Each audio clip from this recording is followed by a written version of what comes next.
Welcome back, ladies and gentlemen, boys and girls from around the world. We've got our big match of the day, Navi versus Cloud9, ready to commence. I'm Sayori, joined once again by Evil Geniuses PPD.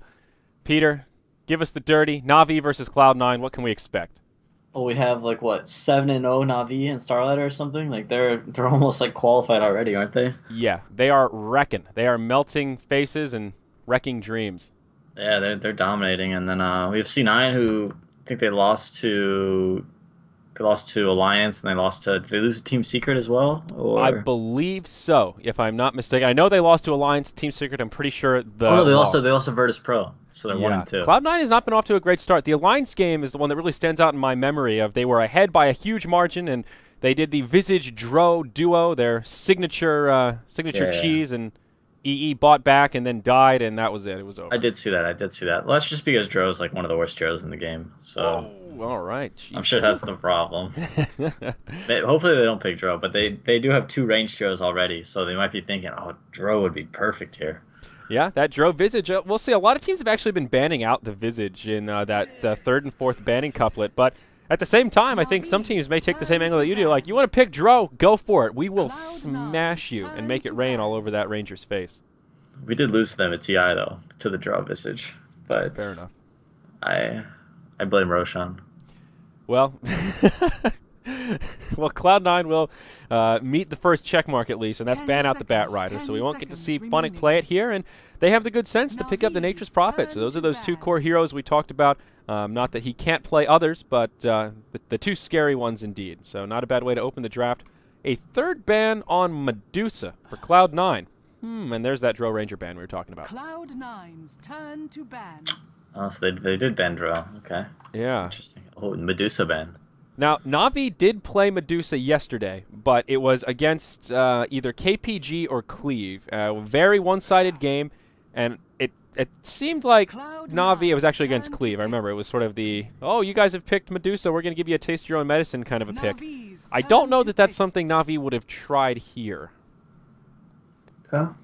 Well, Medusa seems pretty good against Viper. I like the idea of a ton of like all the bonus physical damage from Stone Form. You just melt through the Viper. That'd be kind of cool. Okay, I could see that. And then it would be really good with DP as well because the ghosts are physical damage. So that would maybe DP Medusa is the god comp. And to be fair, they did run that duo yesterday. It was the DP Dusa, and it was pretty potent. I'm not gonna lie. Always hard to judge though in those really top heavy games where it's an underdog versus one of the top seeded teams. So a little hard to judge the strategy based on that, but Cloud9 are afraid of it at least, so that speaks to its power, I suppose.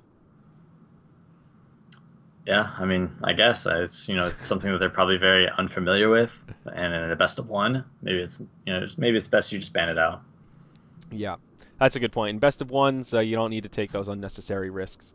Cloud9 will pick up the Doombringer though, and that'll pair nicely with their Viper and Nature's Prophet. Cloud9 will need a couple of supports here to round off their draft. Navi will take their time deciding what they want to do to deal with this Doom. Yeah, I think Centaur would be really good for Navi right now. Get that, there's no Funnick Furion or Funnick Bat Rider, so maybe get the Funnick Centaur. It's really good. If one of your teammates gets doomed, you can kind of Centaur ult, you can run away. If you get Viper Strike, you could Centaur ult, run away. It's really good with DP because you can close ground on your enemies really quickly. Yeah, that's a good point. Could still be an option here. It's doubtful Cloud9 will pick him up, so Navi will wait at the very least for their Centaur, and they go with a hero that I know you're quite a fan of here, Mr. Leafy Tree. I love Treant, but he's just... When I was on the plane on my way to the summit, I was reading, I opened on my phone, it was all over Twitter, there was a new patch, and I looked at Treant Protector, and he just got nerfed. I was so sad. 5 seconds remaining. Those are sad times. Yeah, the Leech Seed is just a shadow of its former self now. It just doesn't pack that same punch it used to. I know, you feel way less strong. But he's still okay. He's still pretty good in certain games. I'm not sure this is the game for him, but we'll see what I think FNG is the Treant player, so we'll see what he does. I'll watch him closely. You may want to toggle your in-game mic. People are saying that there's some weird feedback on Dota TV. I don't know if it's me or you, but you are the wild card here. So I'll just turn on my threshold, I guess. I don't know. The report is a lot of noise. I don't really know exactly what that 10 means. seconds. So, Oh, 10 what seconds can you do? remaining. Can you do? Watch the stream, I guess. yeah. 5 seconds So, remaining. I don't know. Maybe just a little mute, unmute or something. The old toggle. Maybe the replug. Do what you can. Well, you sound good to me. So, I don't know. Maybe it's something funky with Dota TV. But Navi will switch it up a little bit. They decide on the Weaver. And we were talking about Weaver against the Razor earlier on in the cast today, but I have not seen a lot of Weaver over the past couple weeks since I've been casting back from TI4. He is another one that's really fallen out of favor. 10 seconds Yeah, remaining. he's fallen out of favor for a couple of reasons, and mostly it's because a lot of teams are pushing very 5 early, and seconds Weaver is the kind of hero that needs probably about 2 items to be really effective. Like a lot of people like to get the Midas into Lincolns Reserve into time. Deso or BKB, and most games like aren't even like you need to fight before that. Yeah. So unless Weaver's trading really well on the other towers that aren't being pushed, you can kind of be kind of useful or useless in team fights. Yeah, the real question I have is, will this be the Funnick offlane hero, or is this the position 1 Hvost hero? I think it's probably a Vost hero. I think we're still waiting on Funnick's hero. Okay. Could be. I don't know. I gotta think Centaur has to be in consideration.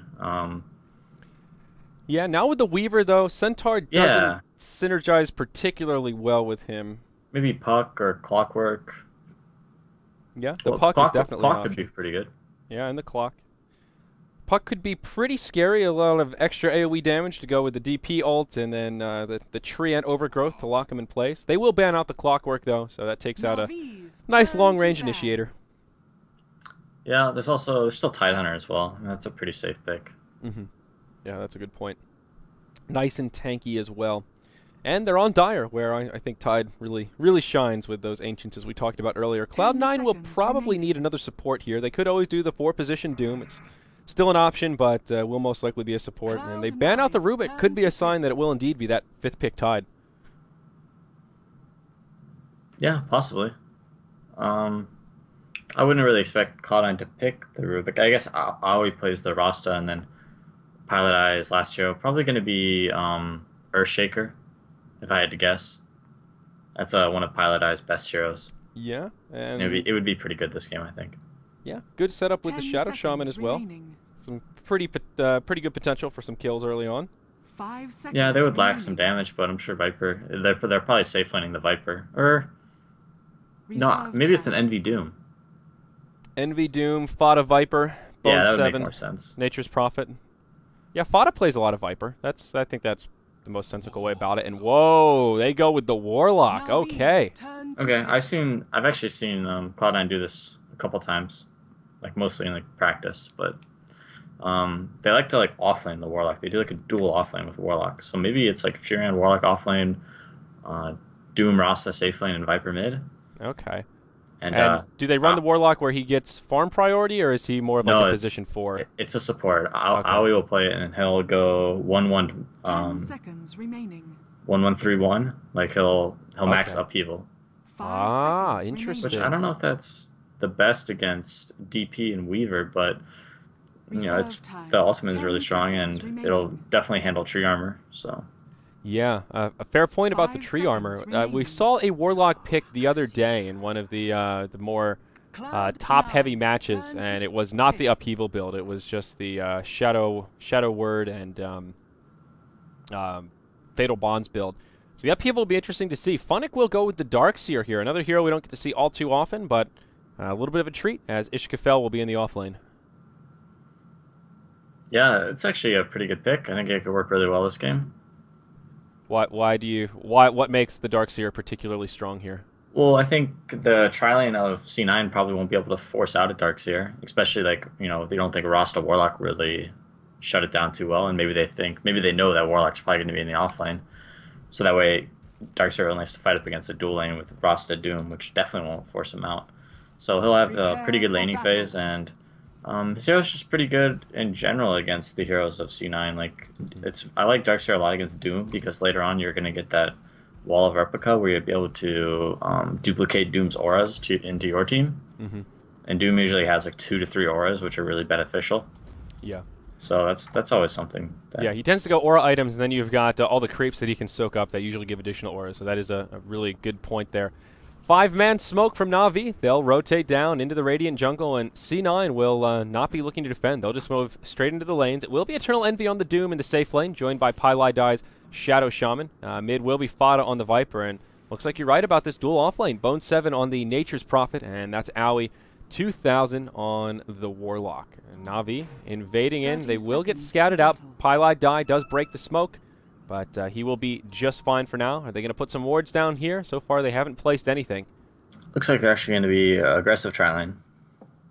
Okay, yeah, there's a nice... Oh, that's a Radiant Observer here in the tree line. And yeah, I think this...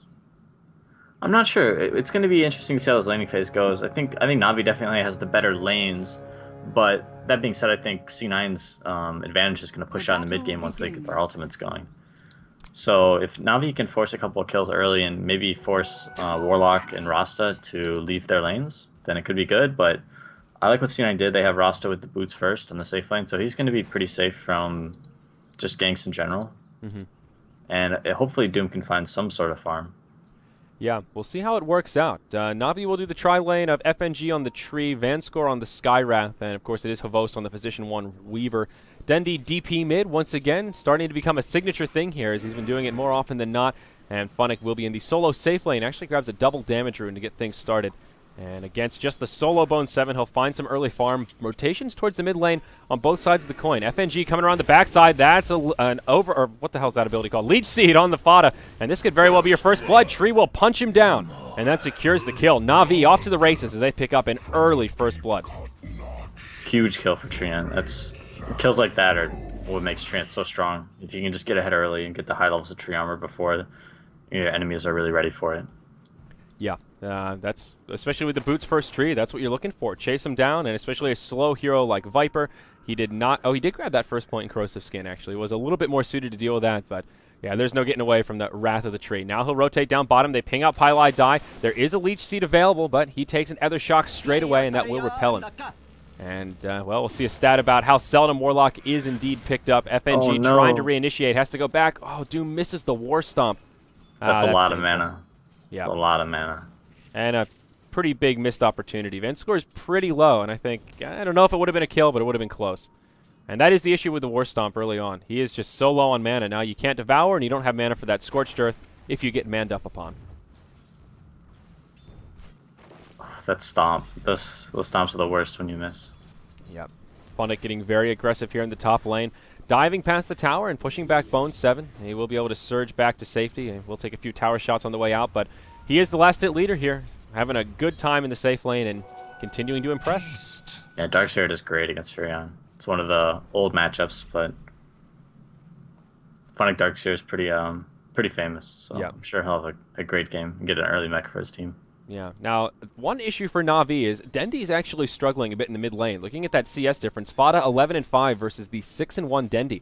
And keep in mind, Fada was the victim of the first blood, so Dendi even had a little bit of extra gold from the assist and has had more time in the lane to farm. I'm not sure what's going on. I mean, Viper is obviously quite the last hitter with that Nether Toxin, but atypical for Dendi to be this far behind. Yeah, he actually is. He was really far behind. It's a little surprising. I think maybe he sacrificed a lot of CS when he went for the kill. Yeah. And he kind of like missed a wave or something. Very possible. But a slow start for the Death Prophet. On this off lane, Havost is the last hit leader now. 16 CS on him, and Doom not finding much. So this was one of the issues that you were concerned about. Nowhere for Eternal Envy to farm. 6-0 on him in the first 3 minutes. Definitely not the kind of farm that Eternal Envy was hoping to find. It's not what he was hoping to find, but it's really not that bad. He's he's almost level 4, or he's halfway to level 4. That might be a kill in mid, too. Yeah, Dendi getting dove by Fada. Ooh. He'll continue to land the auto attacks. Dendi sips the bottle, survives for now. Now Fada gets turned around upon Vanscore, TP's in, and they'll make it a 1-0 the other way. Owie 2000 takes a little harassment, but he will survive. Great support for Navi. Dendi barely survives, but they do turn it around, and they're supporting this mid lane like crazy, as they need to. Yeah, DP is, DP is a really strong laner, but she's also very easy to, like, harass and gank in the early levels because she has such low movement speed before she gets levels of Witchcraft. Yep. But that was pretty greedy of Fada to dive into that tower for that kill. Yeah. If this was a lesser team and there was no TP, probably would have been an easier kill, but an I mean, I still Yep. don't think Death Prophet would have died, Radiant's top but tower I mean, is maybe under attack. definitely without the Vanscore TP, he would have lived or limped out of there. Yeah. But Funnick is still finding a lot of momentum here. Furion was forced to retreat back to the base, and Warlock will rotate back towards the top lane to try and help him out. But so far, Owie has not been too effective. He's found 2 CS, and just now gets level 3 as he finds some solo XP, but hasn't really been able to find an edge anywhere. Looking at his build, he does have 2 points in Shadow Word and 1 in Upheaval, opting not to get Fatal Bonds yet. Yeah, he might opt for a build that doesn't have too much of upheaval this game, just because he's up against Darkseer and Weaver, who can go to max movement speed as they wish. Yeah, the thing with Upheaval though is that first point is not really that great. The build-up is pretty slow. At level 2 is really when it starts kicking into high gear, and that slow becomes a little more effective in terms of the time it takes to be a serious slow. Are you a Warlock expert? Well, I was reading up on it a little bit. Why is Upheaval? I was under the impression level 1 Upheaval is not a value point, but now you're making me second guess myself, Peter. Well, it's not a value point in the sense like you get the same upgrade from level 1 to level 2 that you do from level 0 to level 1. Yeah. But I think the slow it's pretty good if you get a couple seconds of channeling going. Yeah, well, that can be a big if in the. And there's no Yeah. I mean, the cap is like what, 84? Yeah, I think so, something like that. Yeah, 84. So I mean, you can keep it going for a while, even at level 1. Just gotta lock them in there somehow. Yeah, somehow. They actually don't have a lot of lockdown on this team. Basically, just the shackles and the Sprout. big chaotic offering. Yeah, I guess Sprout can lock him on top of the Upheaval. So many people are picking Viper in this European Starladder. I'm not the biggest fan of this hero. What's your beef with Viper, Peter? He doesn't do anything. Like, he's just got this. He just right clicks and slows. That's almost exactly what Fear told me about Viper. He just doesn't do anything. Fear hates Viper.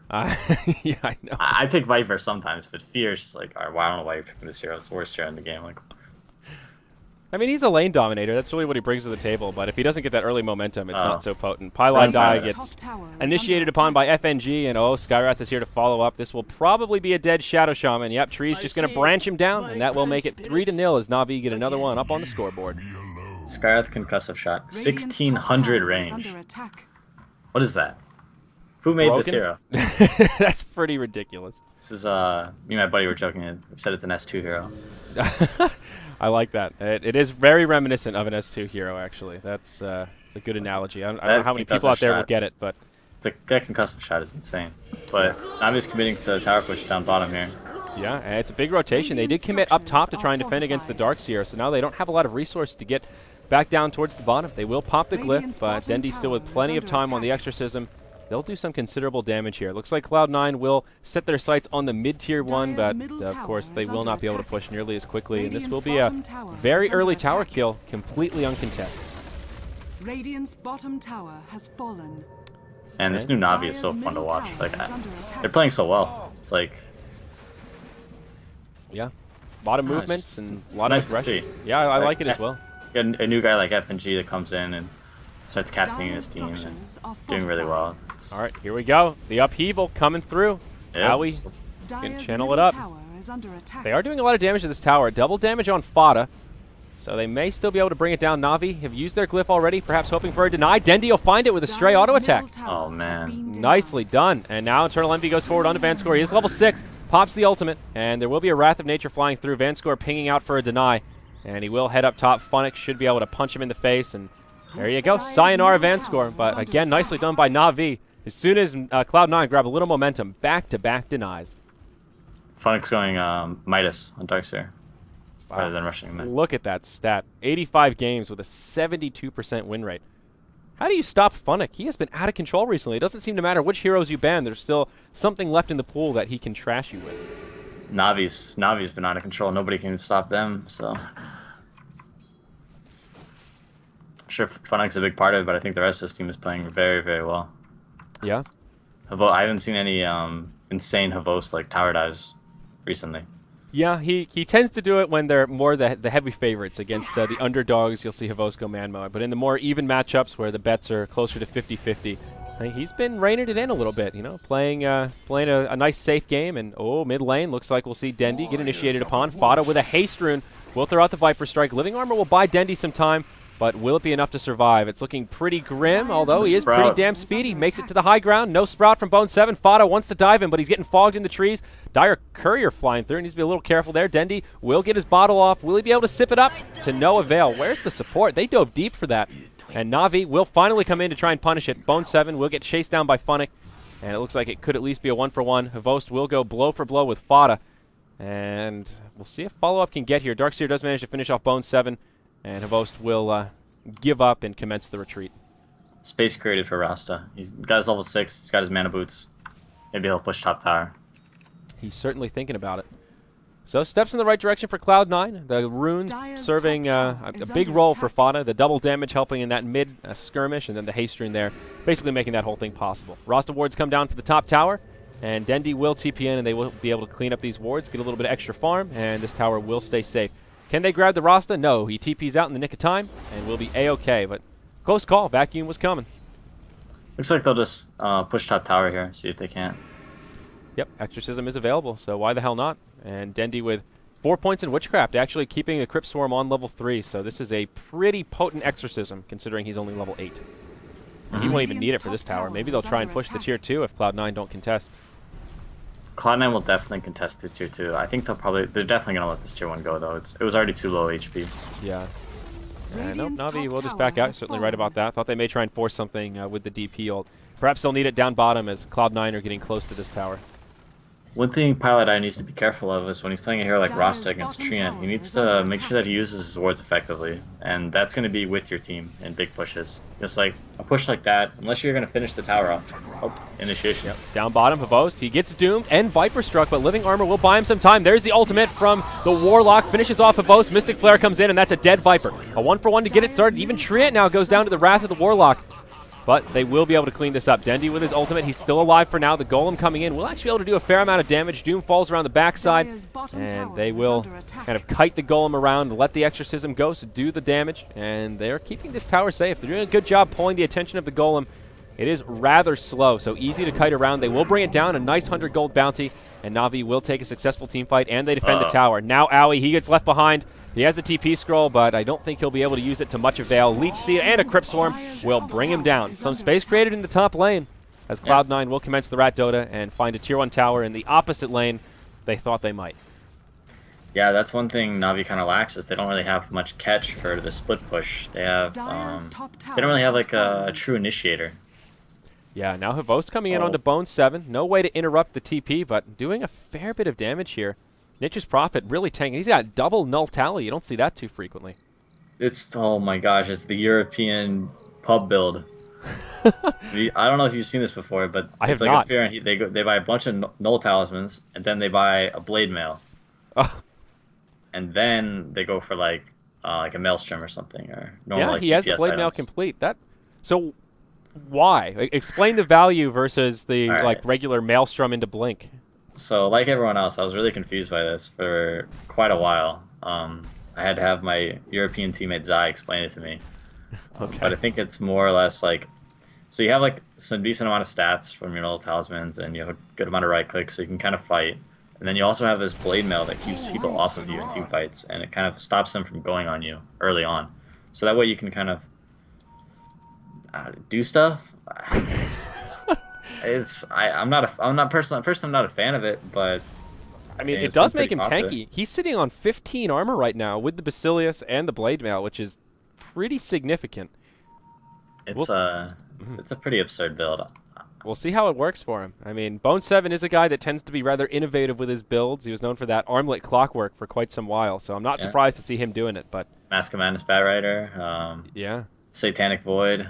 Yep, all sorts of fun stuff. Fada with an invisibility rune initiates onto Vanscore, but there's a lot of follow-up here. Fada, what are you doing? He gets silenced right away. Mystic Flare comes down. He'll try and TP out. There's an overgrowth just in the nick of time. Fada will fall. Vanscore lives, and that was ambitious to say the least. That's a game-losing mistake right there. Yep. Rasta wards come down in the bottom lane, and again, Cloud9 will be repelled. EE off to the side does have a Blink Dagger to go with his Arcane Boots. Ultimate at the ready. He gets pinged out. They know he's hiding over there. Dendy will clean up the wards. Tower stays standing. Holy. now he's in deep. He'll try to TP out, and he will survive. No vacuum from Funnick. Well, he's already used it, so. All right. EE survives, but another awkward position, and still a good hold from Navi. Yeah, once again, roster was wasted on a tower that's just going to get healed up by Treant. Yep. And here we go. Bone 7 onto Hvost. Pops the Blade Mail, and nothing Hvost can do besides just run in circles. He will get silenced. That interrupts the TP, and now the Blade Mail's off. Well, Hvost will just finish him off. That is part of the problem here. He will get a 1-for-1 as Vanscore underestimates the damage output, I suppose. But I don't know. It feels like kind of a one-trick pony. Once the Blade Mail's off, that I love that stat, man. I love it. 9th time he's built a Blade Mail. Every occurrence has been by a European. There you go. Down bottom, Funnick gets caught by a Doom, and this should seal his fate. Eternal Envy will finish him off with a level death. But yeah, there you go. It is a European thing. Fucking Euros. Well, we've got 2,000 gold, 3,000 experience lead for Navi. The tower count is all tied up, 2 apiece as Dendi starts to pressure the mid lane. FNG's Treant has gone for a Gem of True Sight as his first big item following the Arcane Boots. Dendi in the mid looking to TP out. Envy will interrupt it with the War Stomp, and there's Bone 7 right there with the Blade Mail. Blade Mail activated. Yep, will just walk away, and the Living Armor mixed with his phase boots are enough to ensure survival. Blink. He's ready to initiate with the Golem drop. Yeah. All right. I guess Blade Mail is also pretty good against Death Prophet since she can't control that damage output once the Ghost. Yeah, it is good. It is good versus Death Prophet for sure. That's something. But a couple of big items picked up here. Weaver, 15-minute Lincoln. So Vost finding a lot of space this game, and he is #1 on net worth. But this is a pretty decent timing. And you talked about some of the issues with Weaver, and with a farm like this, he'll be able to come online and start moving into a Desolator pretty quickly. Big team fight about to happen. Yep, FNG gets hexed up as he goes in to initiate with the Overgrowth. Envy pops forward. War Stomp onto 2. Hvost now caught inside of the stun from the Warlock. They'll finish off Skywrath. It's a 2-for-0 to get things started. Mech is used to buy Hvost some time. But this tower looks like it will fall, and Cloud9 take a 2-for-0 as they commence the team fight. That was really nice. They had that sentry placed by Ollie right in front of the towers. They saw the tree and was trying to get in there with the Overgrowth. Yep. And where did the gem end up? It was picked up by Pylai Dai, so that's actually a really big team fight. Treant had a gem? Yep. Huge net worth swing right there. Oh, wow. That's a little scary for Navi. That's a big investment. That's a really early gem pickup too. So yeah, like it's pretty cool what C9's done here with their lineup. They have Furion Treants, so that's a lot of stuff at your tower. You have the roster wards, that's some more stuff at your tower. And then if you try and fight into it, you got this big ass golem that drops on top of you. And like trying to team fight into that is really, really difficult.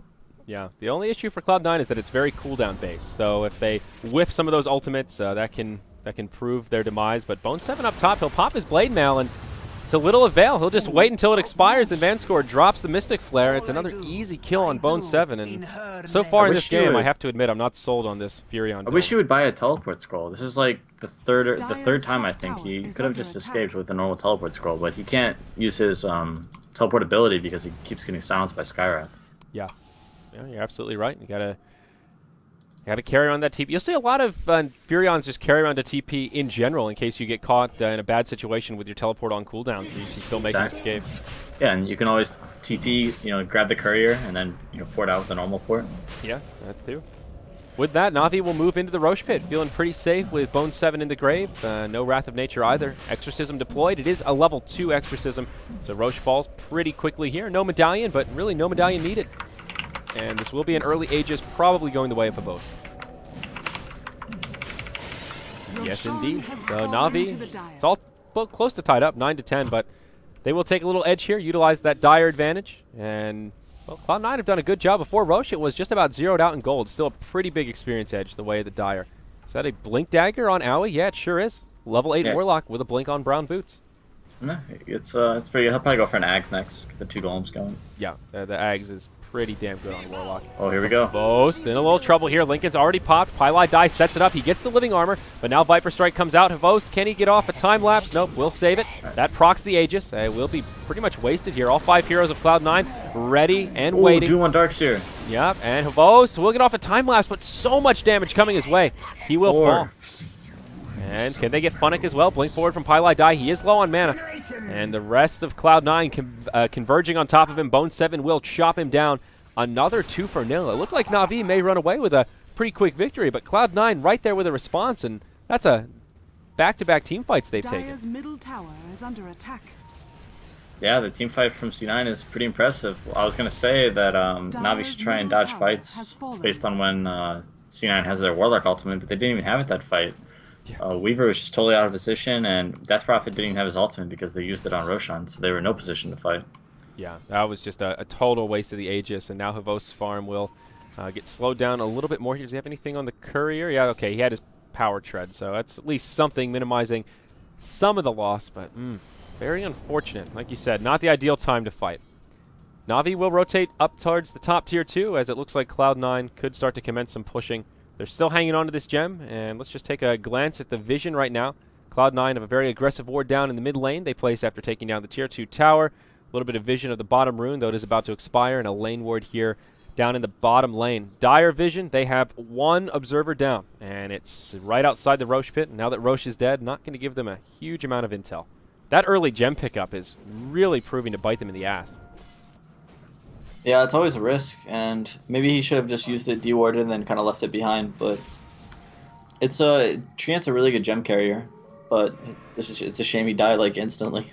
Yeah, I mean, Cloud9 were just ready there, as you mentioned. That sentry ward set up that whole fight to take that bottom tier 1 tower. Aoi will move into a point booster, so well on his way to that Aghanim Scepter. And Bone 7 now just moves into a Maelstrom. So it's an odd opener, but he'll now transition into something more reminiscent of a standard Prophet build. Yeah, so I actually really like how E is keeping the Centaur War Stomp. It lets him catch split pushers. Like, so generally I would recommend Weaver to split push the map here and kind of just farm up away from his team. But he can't because the Doom can always initiate with this, with the... Yep, they'll find Dendi. Shiva's Guard picked up by Eternal Envy to start it off. Dendi will get the living armor, pops his Yules, and that does buy some time for supports coming in.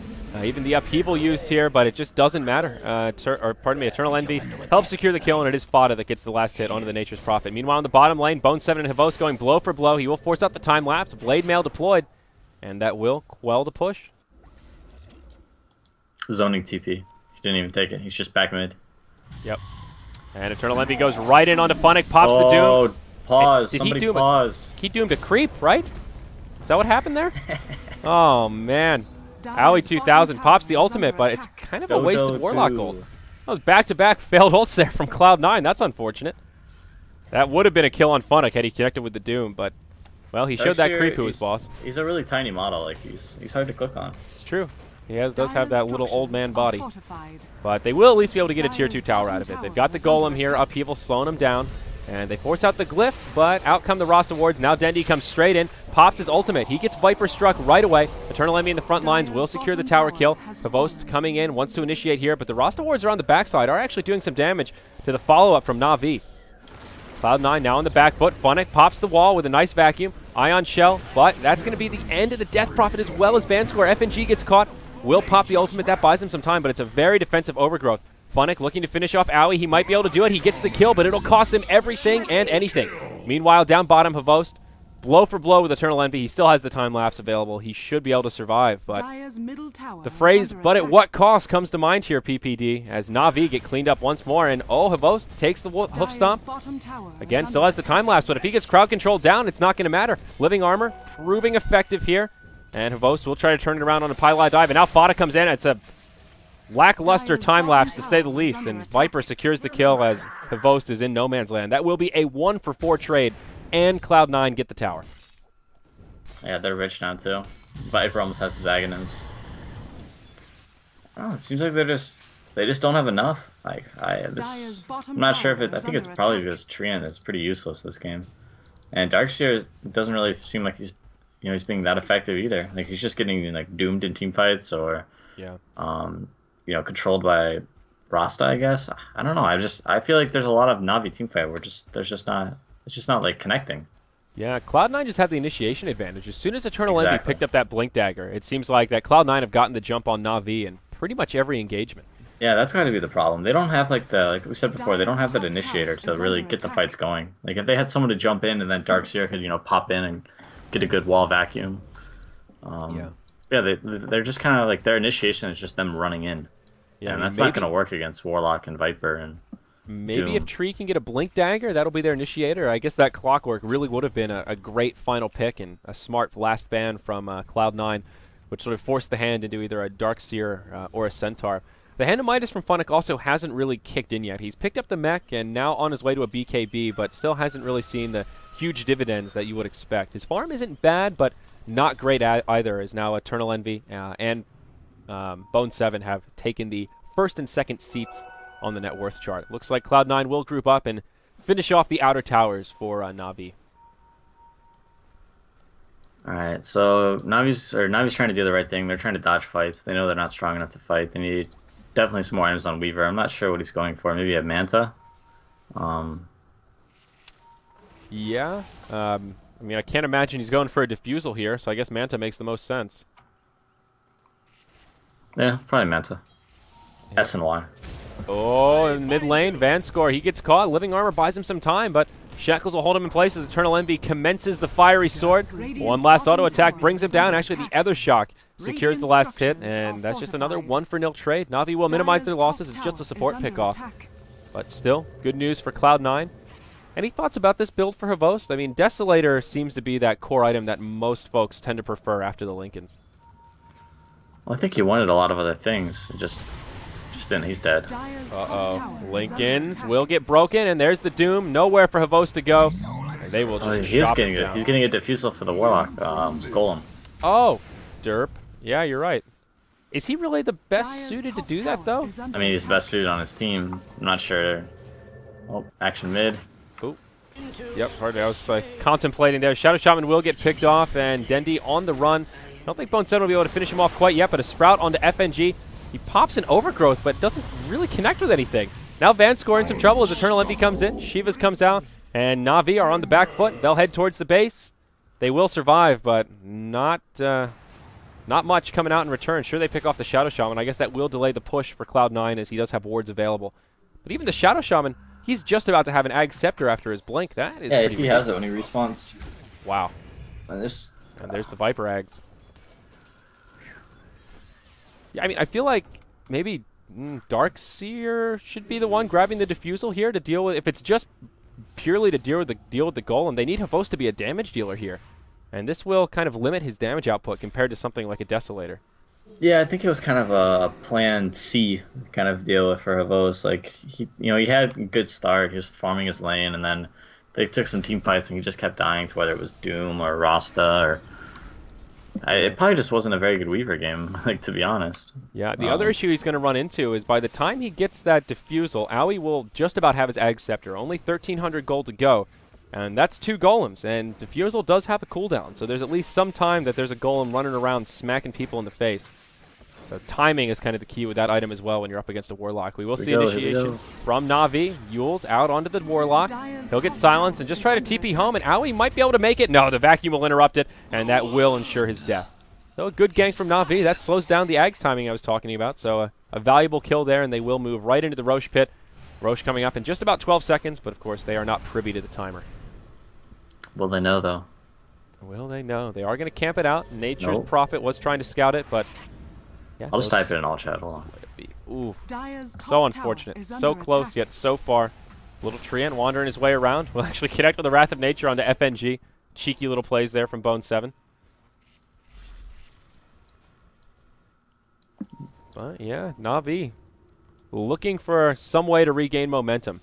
Dendi picks up a Vitality booster, probably trying to save up for a heart, but still a little ways off that big item pickup. And Cloud9 still sitting pretty at about a 7,500 gold and experience lead. Yeah, Cloud9's doing great. They're in a really good position to win this game. That being said, if it keeps going later, their heroes could fall off in strength. Yeah. An Aegis on either Weaver or Death Prophet would be really helpful as well. And now they know Roche is up, but as does the Radiant side, and Treants once again. Bone 7 is on point with the scouting. I think C9 is just gonna... I mean, C9 can go to Roche, but they gotta be really careful for the vacuum wall. Because that could, that's a kind of spell or combination that can, win a team fight. Yeah. And if they get a good overgrowth after some of those wall illusions come out and you can't really deal with them, that's when things get scary. Nature's Prophet does now have a Mjolnir up, so there's a lot of lightning bouncing around, and that will help clear up the illusions, but certainly still something to be wary about. Eternal Envy up to 3,500 gold. Hasn't picked up anything past the Shivas. He is the one carrying around the gem right now. Again, looking at the Navi vision, they actually have a couple of wards down, one in the jungle and one in the lane here in the mid lane. So a little bit of intel, but still pretty blind around the map as Cloud9 rotate up top and will look to finish off this outer tower.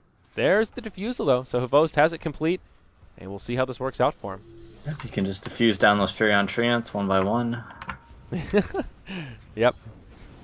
It is an 8-second cooldown, so not the biggest window for those golems to survive, but part of the deal with the golems is also just the huge AoE stun, and I don't know, I feel like it cripples Hvost's damage too much to really be an effective item pickup, but I'll be excited to see how it works in this next team fight.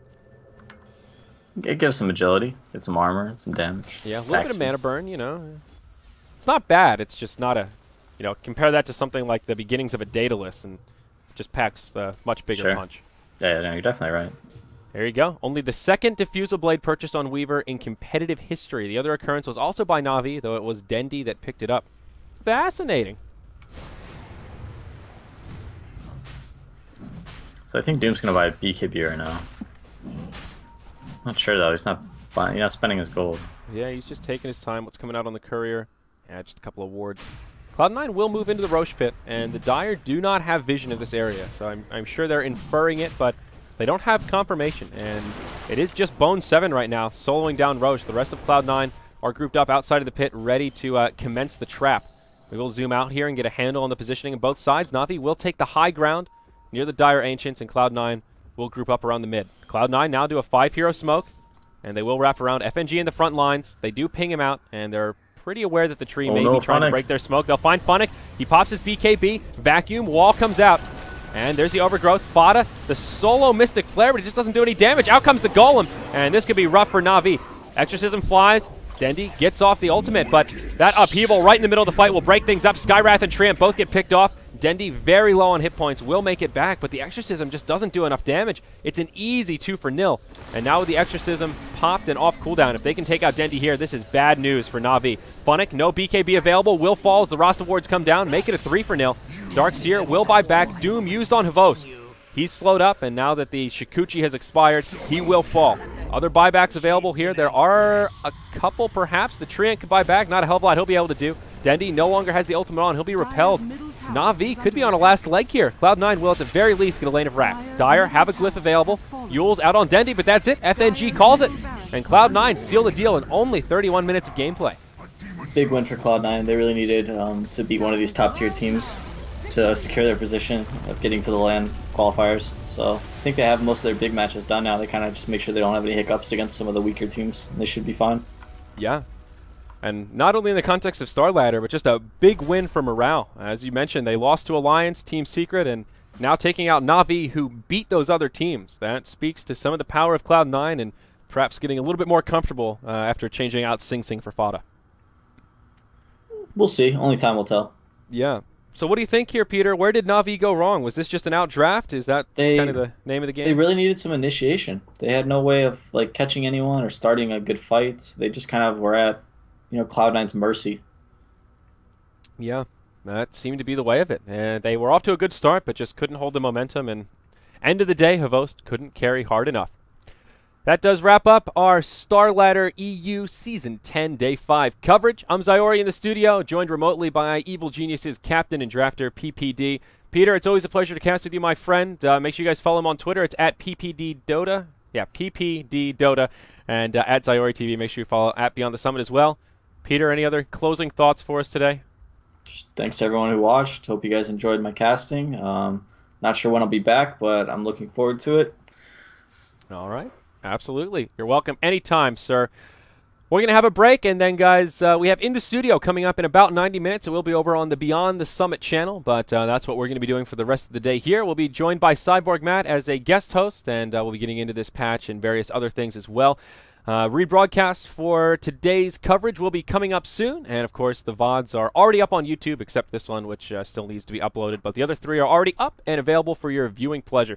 Thank you so much for joining us, and we actually won't see you tomorrow for Starladder EU as we have a little break, so we'll see you guys in a few days when coverage resumes.